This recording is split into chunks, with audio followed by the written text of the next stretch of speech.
शशांक बनर्जी हैं बंगाल से। कह रहे हैं दुनिया अब बहुत आगे निकल आई है।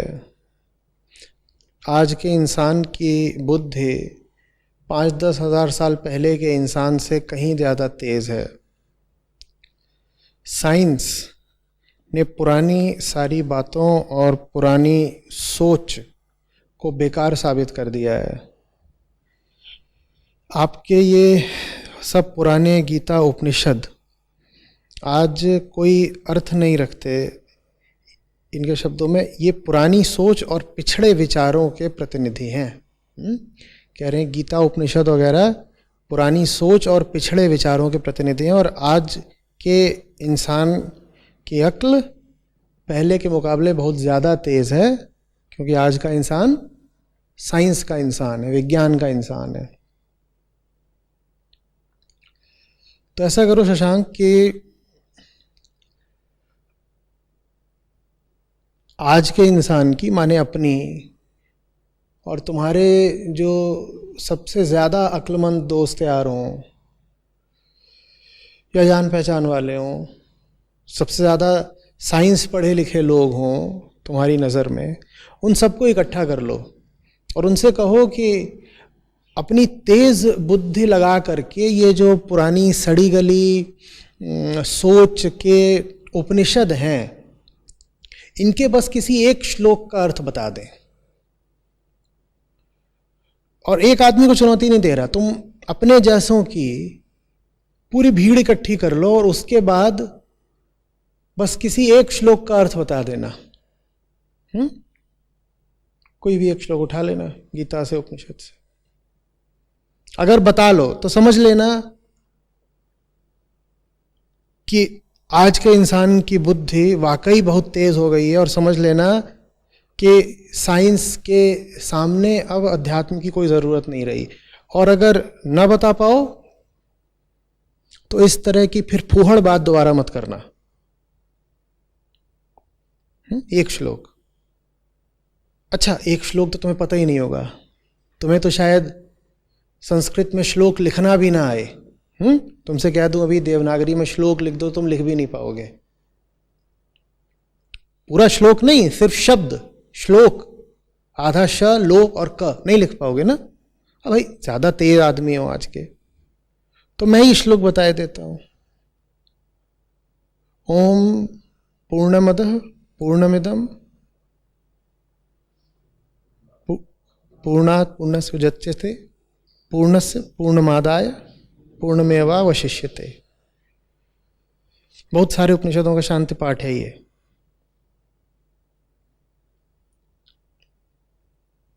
बहुत सारे वैज्ञानिकों की भीड़ इकट्ठा कर लो और उनसे पूछ लो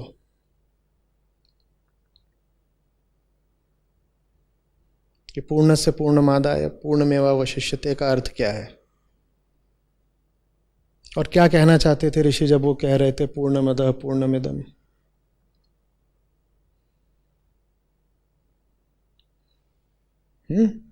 तुम कहोगे नहीं वो मैं नहीं बता पाऊंगा, मेरे दोस्त यार नहीं बता पाएंगे, क्योंकि हमसे भी बेहतर लोग हैं, वो बता देंगे। तो एक काम करना, तुम जो सबसे बड़ा सुपर कंप्यूटर साइंस ने बना दिया है उसको ले आओ और उसमें ये श्लोक डाल दो और उससे कहो कि इसका अर्थ बता दे।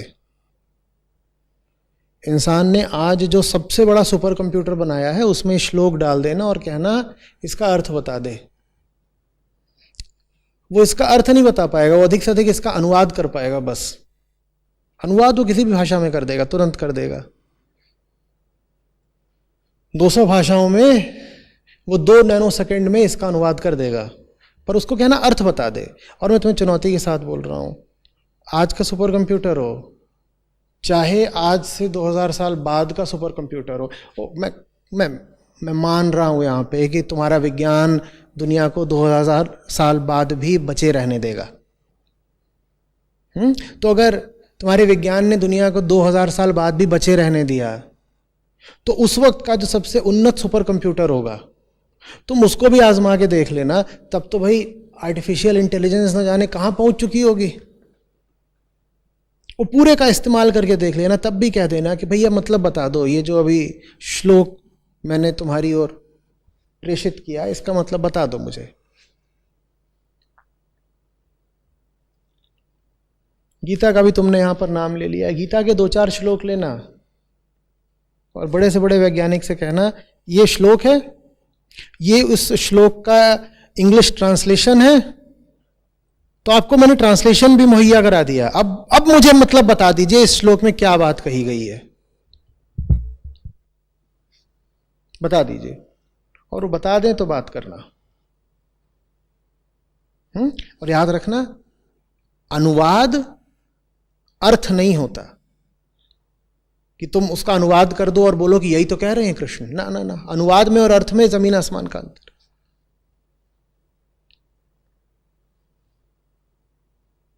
जैसे कि मैंने शांति पाठ तुमको दिया, इसका अनुवाद मेरे सामने मत ले आना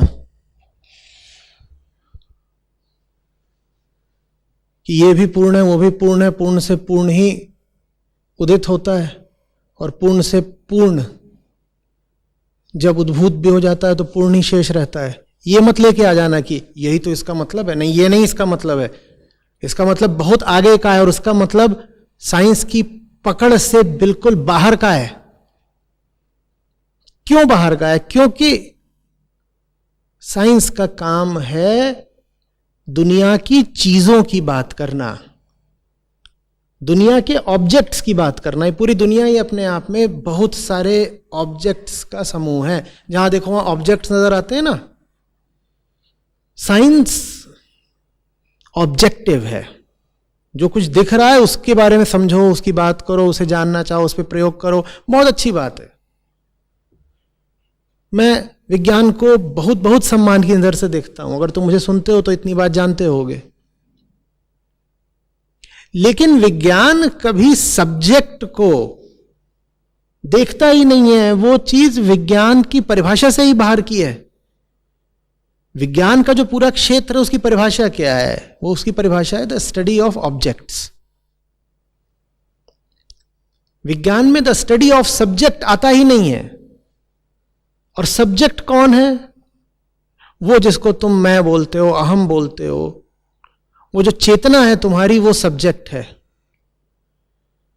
विज्ञान उसकी बात ही नहीं करता, क्योंकि विज्ञान ने अपने आप को परिभाषित ही नहीं किया इस तरीके से। विज्ञान कहता बस आंखों से जो दिख रहा है मैं उसकी बात करूंगा, आंखों से जो दिख रहा है मैं उसकी बात करूंगा, ऑब्जेक्टिव वर्ल्ड उसकी बात करूंगा। आंखों के पीछे देखने वाला कौन है, विज्ञान उसकी बात नहीं करता। आंखों के पीछे से जो देख रहा है वो तुम हो शशांक, और जीना तुम्हें अपने साथ है। आंखों के आगे जो दिख रहा है वो तो बाद में आता है ना। सबसे पहले तुम अपने साथ जीते हो। आंखें तुम बंद भी कर लो तो भी तुम तो हो ना। अब कुछ दिख नहीं रहा लेकिन फिर भी तुम जी रहे हो, और किसके साथ जी रहे हो? अपने साथ जी रहे हो। तो अध्यात्म तुम्हें तुमसे मिलवाता है, अध्यात्म तुम्हारी बात करता है। अध्यात्म आत्म का विज्ञान है, खुद की खोज है। ये अहम क्या है, ये मैं क्या है। शशांक जो कहता रहता है ना, मैं ऐसा, मैं वैसा, मैं ये जानूंगा, मैं वो सब क्या, ये काम गीता और उपनिषद का है। तो गीता और उपनिषद जो काम कर रहे हैं वो काम विज्ञान करता ही नहीं, न दावा करता है कि करेगा। कोई इसी अच्छे वैज्ञानिक के पास जाओगे तो वो कहेगा ही नहीं कि साइंस के आगे गीता उपनिषद बेकार है। जितना ऊंचा वैज्ञानिक होगा वो उपनिषदों का उतना ज्यादा सम्मान करेगा। लेकिन ये जो उथले लोग होते हैं ना, जिनको ना विज्ञान पता होता है ना अध्यात्म पता होता है, ये क्या करते हैं? ये विज्ञान और अध्यात्म की तुलना करते हैं। इनको लगता है विज्ञान और अध्यात्म एक दूसरे के विपरीत हैं, और तुलना करके ये कभी विज्ञान को जिता देते हैं, कभी अध्यात्म को जिता देते हैं। विज्ञान और अध्यात्म एक दूसरे के विपरीत नहीं है, एक दूसरे के परिपूरक हैं। विज्ञान बाहर की बात है, अध्यात्म अंदर की बात है।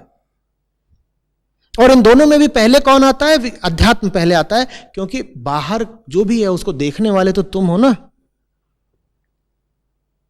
उसको देखने वाले तुम हो। इसीलिए अगर सही अर्थों में कहा जाए तो विज्ञान, जो ये बहिर्गामी विज्ञान है, ये अध्यात्म की एक शाखा भर है।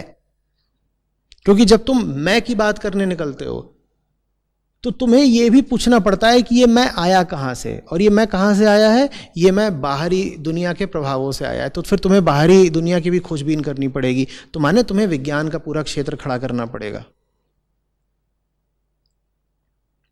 समझ में आ रही है बात? बहुत मैंने तुमको समझा दिया, लेकिन मेरी चुनौती अभी भी बरकरार है।